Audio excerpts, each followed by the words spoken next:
What's going on, everybody? This is Chris Classic dropping a car blog. On the way to work, hope you guys are having a wonderful day. If nobody tells you, remember that God loves you, Christ loves you, and I love you as well. I'm praying that you guys have a great week and possibly a better week than last. You know, sometimes we just have a trying week, month, even year. Unfortunately, even a decade. But hopefully I'm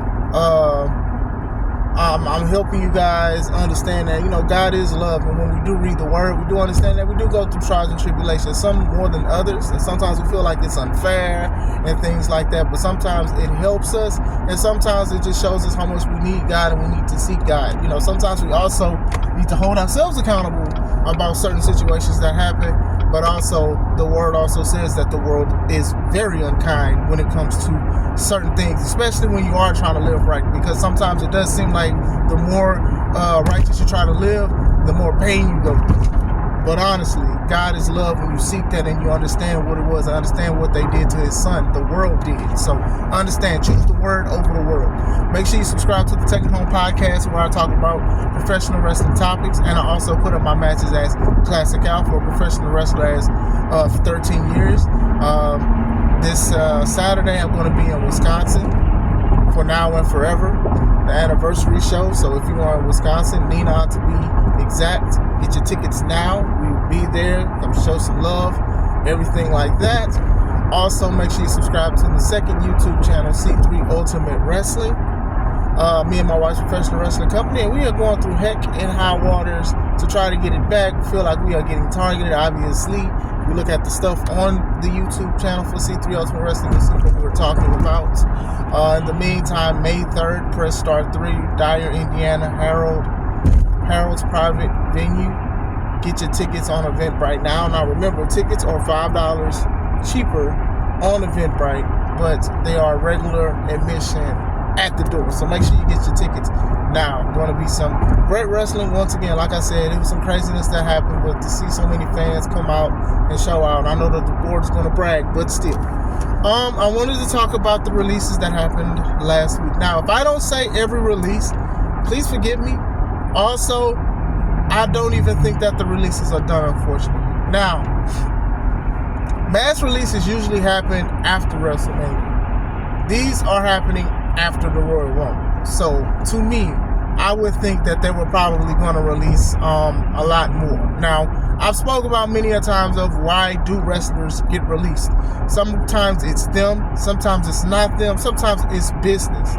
And I think some of it may be because of more business, but I'm sure some of them is other things as well. I'm not here to go and act like I'm a fly on the wall in the locker room. I don't have any access to anybody to say, hey, why did this person get fired or whatever like that. But I'm just gonna be clear cut with you. You know, WWE has been bragging about the highest gate. And the highest gate does not even mean a sold out show. It says that means that it's the most expensive, whatever. That means that more people are paying for a higher price ticket. And that's just the truth.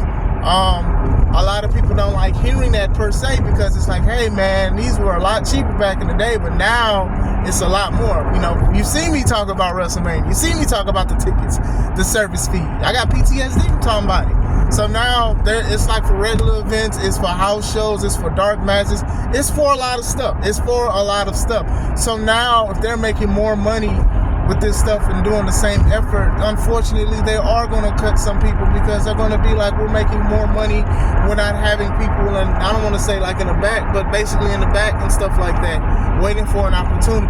So I do think I'm assuming most is probably just because they are making so much money. You know, if you have a business and you have 1,000 people and you make $1 million, and then eventually you make $2 million or whatever with less of the stuff or whatever, just doing the same thing, you're going to cut some people most likely because you don't want to pay these people because you want to save and make more money. That's like one of the biggest things in business is to make money and to continue to make money. Sometimes business is not a moral-based thing.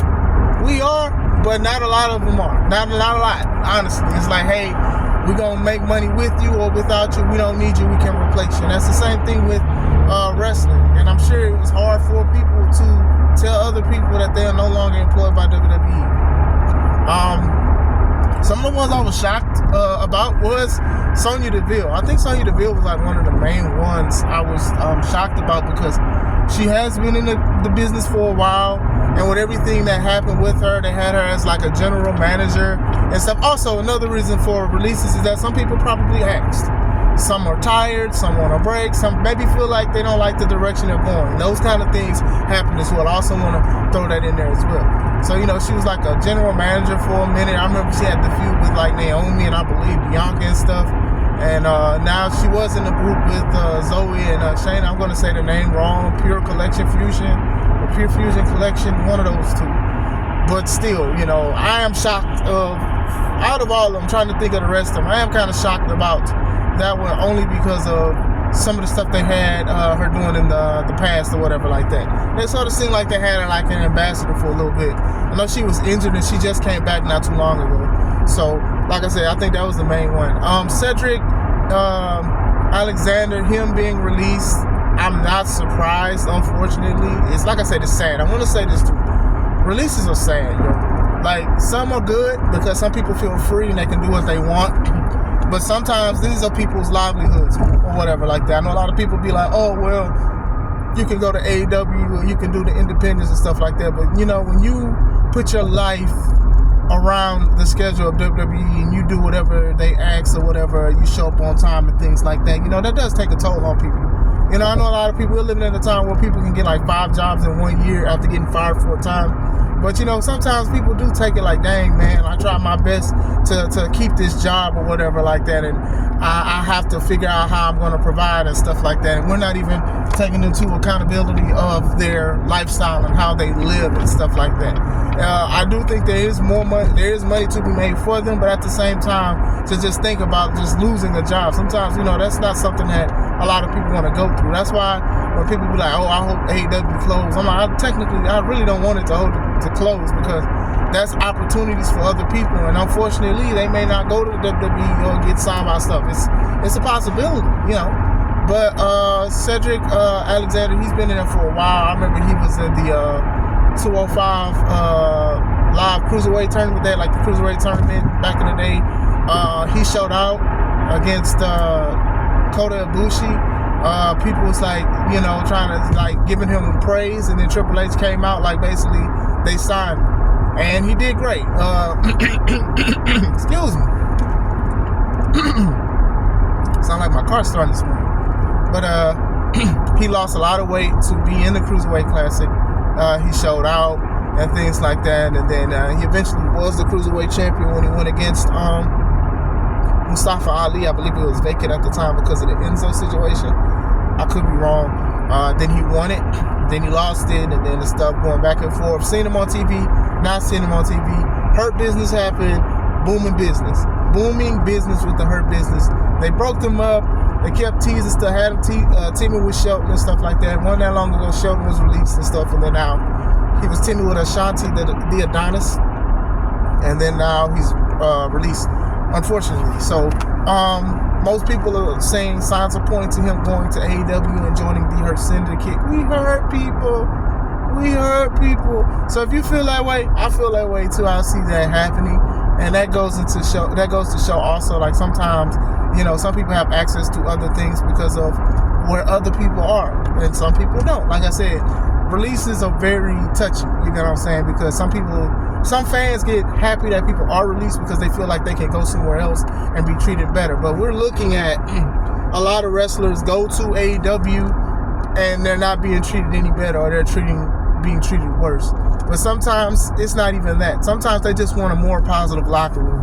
And I want a lot of people to understand that some people don't mind doing some of the things, even if it's crazy for a wrestling company. Sometimes it's just something about the morale in the locker room. Now, for the past few years, a lot of people have said that Triple H's locker room has been okay, but some have not. So, like I said, I made videos about it before. I was like, some people are not going to like the direction that Triple H is going. Like I said, Vince and EM, they was letting people go after WrestleMania. So some people would get the WrestleMania checks or whatever like that, or some kind of royalty or whatever. They letting these people go before WrestleMania. Now, I don't know if they're going to continue to do it, But even there, everybody thought all the releases happened on Saturday, and I think they released Electra Lopez, who was part of Escobar's group. I'm not even going to say their name because I'm going to say it wrong. And, you know, like I said, I thought she had potential or whatever like that. But then it was like when the group went to SmackDown, they replaced her with Selena Vega. And she was teaming with Lola Vice. And they had their tag team or whatever like that. And to me, it was dope. And then eventually they feuded.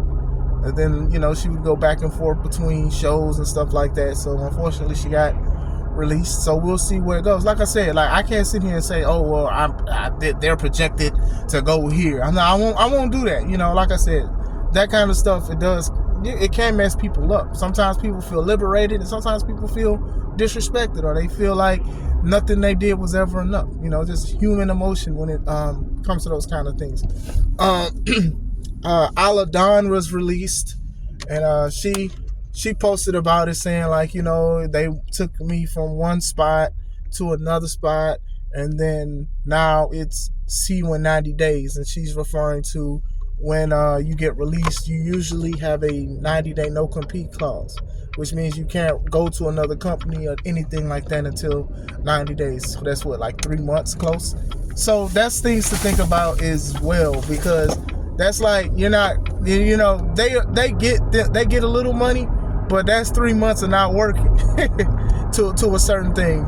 Unless there's other things per contract for WWE and stuff like that, and getting compensated, I'm sure. But still, that's 3 months. You know, and in those 3 months, you can go from relevant to irrelevant. We're looking at people who are literally milking their 15 minutes of fame when it comes to certain things, and they try everything to try to keep it. And I'm not saying that as far as like wrestlers are concerned, but 3 months is definitely a long time. I mean, you can try to stay active during social media and stuff, engaging the fans, and sometimes it works and sometimes it don't. You know, just continue to be active. Just try and do it.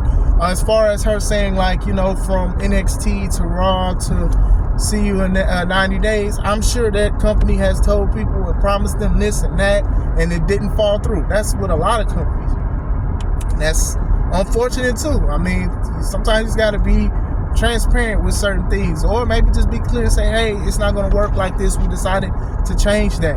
And who's to say they didn't say it, you know? But there's a lot of wrestlers that have went online and done shooting interviews, and if they said, oh, well, they promised me this and that, they didn't do this and that, and all this happened. You know, Punk was like the main one when he left WWE the first time. So that's it's very, very unfortunate. I know Duke Hudson from NXT, he was the dude that was in Chase U. They released him, and some reports are saying basically they felt like they couldn't do anything with him. Now, if this is true, that's not a good thing to hear online when you lose your job, you know.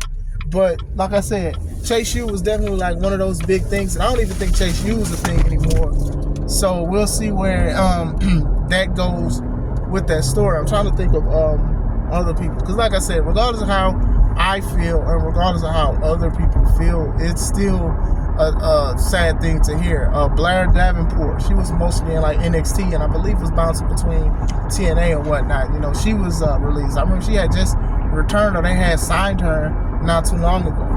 The Authors of Pain with Paul Ellering, the two big dudes with the Roman Reigns vest, and Paul Ellering, a legend who used to manage the Road Warriors and stuff. It was let go. Now, from what I did hear from Paul didn't want that much of a big schedule. You know, Paul is older and stuff like that. And then with the Authors of Pain, you know, like I said, when they was with Karrion Kross and Scarlett, it was the Final Testament or whatever like that, and it was like, okay, cool, they was like enforcers or whatever.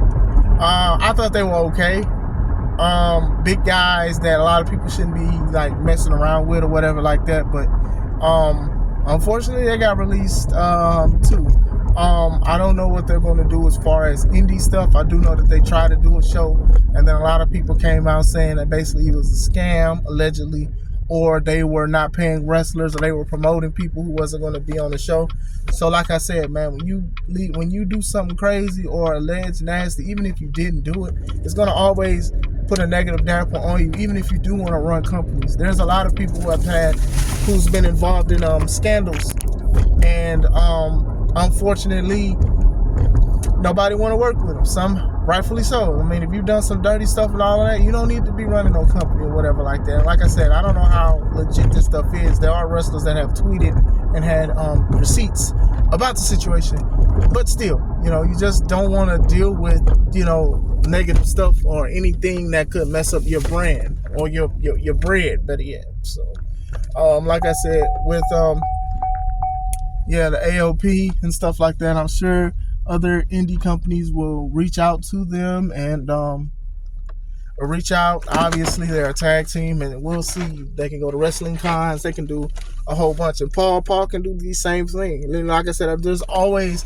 a positive thing of being on the independent circuit, or even just staying home if you can stay home. But yeah, there's a few more. I'm trying to think before I leave, because like I said, the biggest shocker to me was Sonya Deville. But there's like I said, there's other ones, and like I said, if they're doing this before WrestleMania, it may be more. I'm not hoping it's more.